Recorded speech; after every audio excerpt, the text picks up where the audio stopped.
Hey everybody, it's Miss Kim. Welcome back to week 3 of our July series, Crossover. We've been having a lot of fun learning how God wants us to cross over from just being churchgoers or just Bible readers or just learning to actually doing these things with extraordinary gifts that He has given us. I hope you've been enjoying it. Don't forget that if you've been missing some of these lessons, they're all on our website. So you can go to cawprairie.org and you'll find them there. You can go to our family ministry page and find other information about us. And we would love to hear from you. At the end of this message, you'll have my email will be there. And if you want to know more, please feel free to reach out. Enjoy week 3. Hi guys, welcome back. It is week 3 of our crossover series, and we are learning more and more each week about ordinary people who listened to God and did extraordinary things. And so we are starting this week with a fun game that we like to call Hot Statue. Hi guys, we are going to play the game Hot Statue. And our golden idol is really a fishing derby trophy, but we're going to pretend it's our golden idol today. And it's just like the game Hot Potato. If you guys have brothers or sisters or family at home, and you can play this too with anything, but we're going to use a golden idol. Whoever has the golden idol when the music stops is out. Okay, ready? Here we go.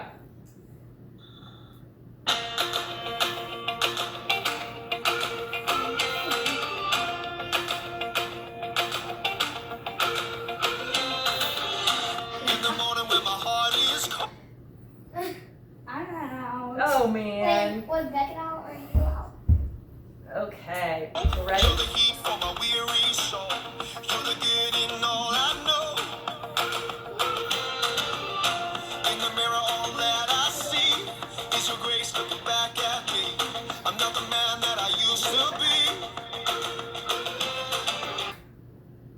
Oh, shoot. Wait, didn't she have it yet? Ready?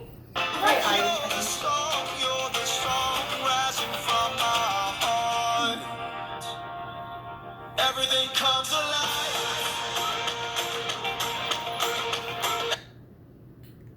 Oh, shoot. Say, I'm out. Can I do another? Winner. Oh, wait. You have the statue, so I don't have it. That makes you the winner. Great job, guys. You saw through that game how resisting the golden statue was the right choice, and it kind of made you the winner of the game, right? That was kind of fun, too. So today's Bible story is all about a golden statue that somebody made and 3 men who did not want anything to do with the statue. They definitely resisted it. Hey guys, it's me, Brian. I finally made the video today. Well, today we are pretending like we are Shadrach, Meshach, and Abednego, who were thrown into a fiery furnace and had to endure the heat and the flames, and oh my goodness, how brave they must have been and what was going through their head when they were in there. I can't even imagine how brave they had to be. But what we did today was build our own fiery furnace fort, so we could kind of show you guys what it would have been like. And let me tell you, it is roasting under here.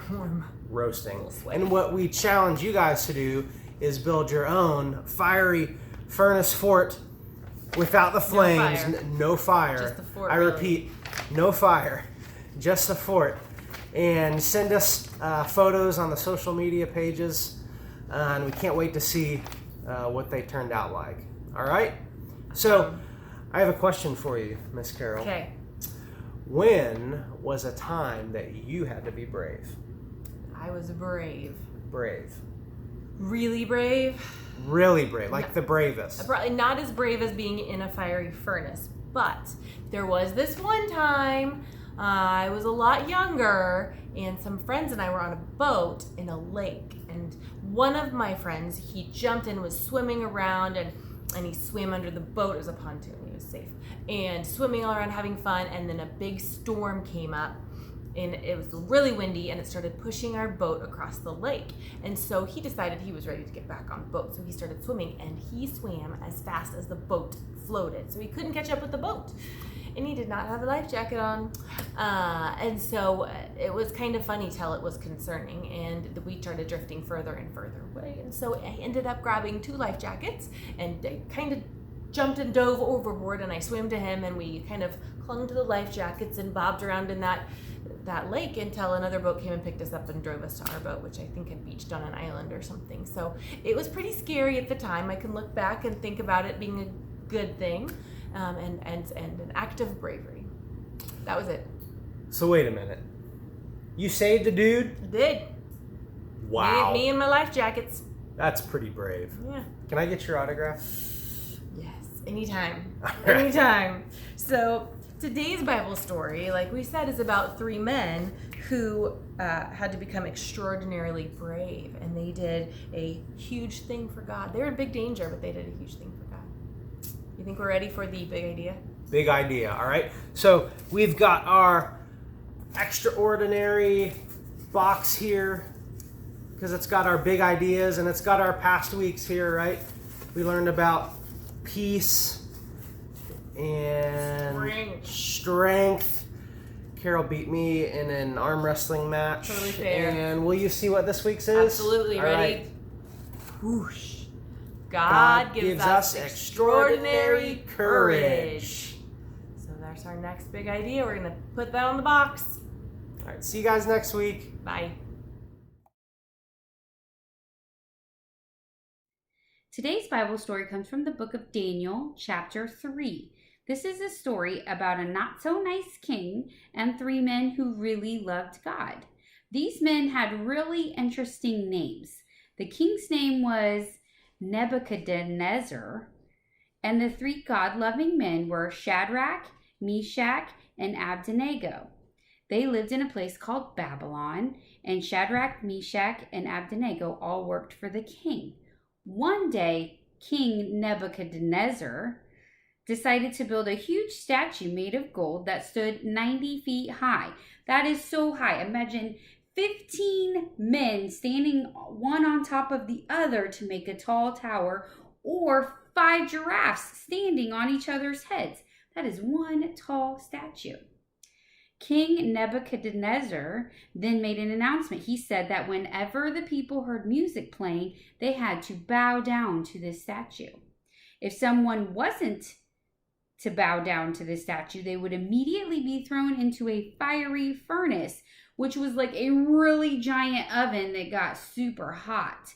They used these furnaces to bake bricks and things like that. Would you want to go in there? Me either.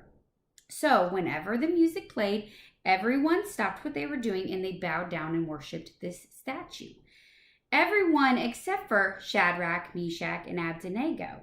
When King Nebuchadnezzar heard these workers not doing what he had said, he was angry. He ordered Shadrach, Meshach, and Abednego to be brought to him to explain their actions. The men were brought before the king, and he asked if what he had heard was true, that they would not bow down and worship the statue. The king even gave them another chance. He asked them if the music played again, if they would bow down, and he warned them of what would happen if they didn't. He would throw them into the fiery furnace as a punishment. Shadrach, Meshach, and Abednego said they would not bow, and they would never bow down and worship something that was not their one true God. The king did not like this one bit. He ordered the men sent to the furnace. And that's just what happened. All three men were thrown into the big fiery furnace. But when King Nebuchadnezzar looked into the furnace, guess what he saw? He saw 4 men walking around in the fire. Wait, what? 4?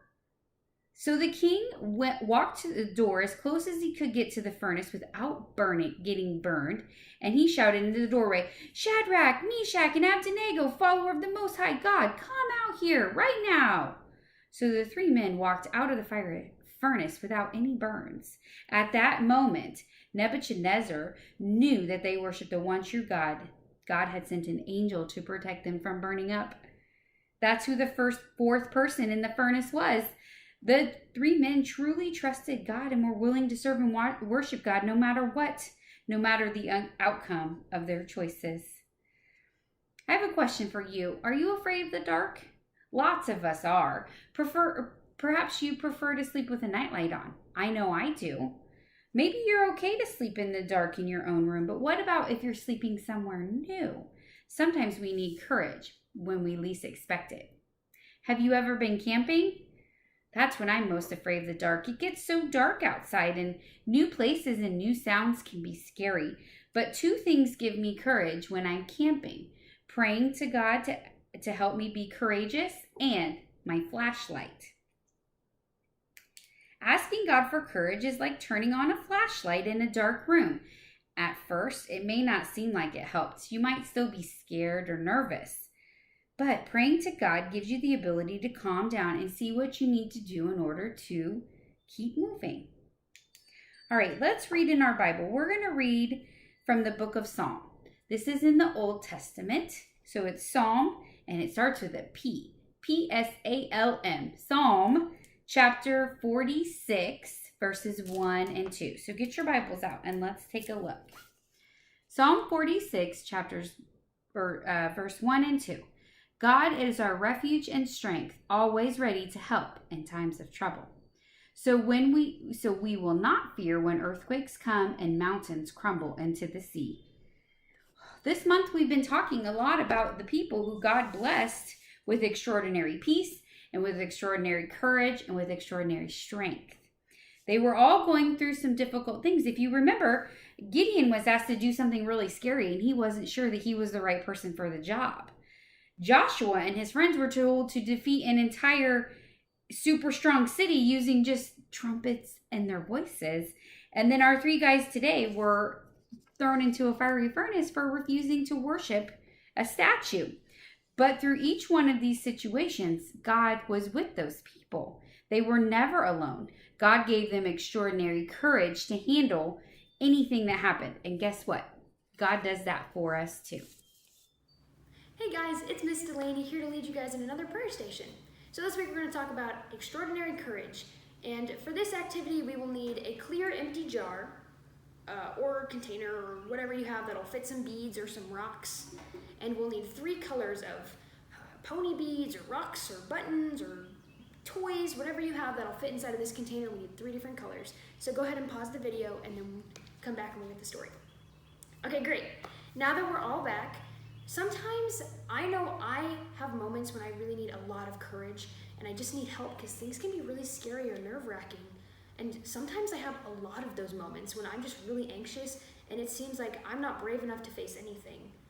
And I know that I'm not alone in that. And so for this activity, I want you guys to assign, we have our 3 colors. One of them will be for church, one of them will be for school, and one of them will be for home.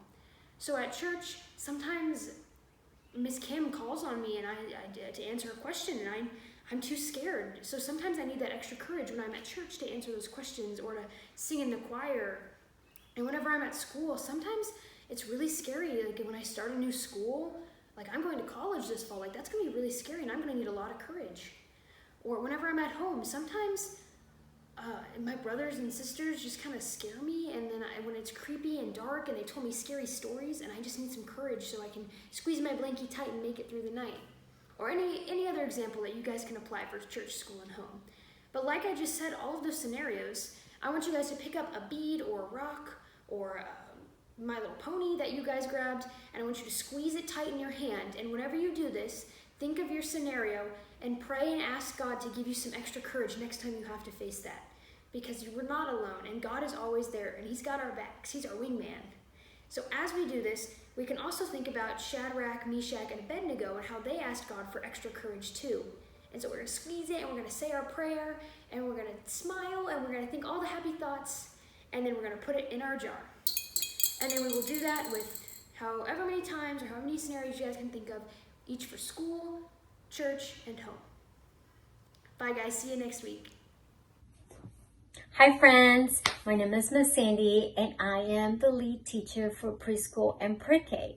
Our Bible story today is about a not so nice king and 3 friends that were super duper brave. They were thrown into this furnace, but they did not get hurt because God was with them. Isn't that extraordinary? Well, today's craft is going to be fun, but first, remember, you can stop this video at any time to get your supplies. So let's get started. First, we're going to need our furnace printable. some tissue paper. I have red, orange, and yellow, and that's gonna give us the fire look. Markers, crayons, or paint. I have markers, and that's what I'll be using today. Scissors and glue. So, step 1 is going to be take your printable and markers and just color it all around. So, do that. Then once that's done, you're going to take your tissue paper and you are going to wrinkle it and glue. And your picture might look something like this. I'm sure yours looks amazing.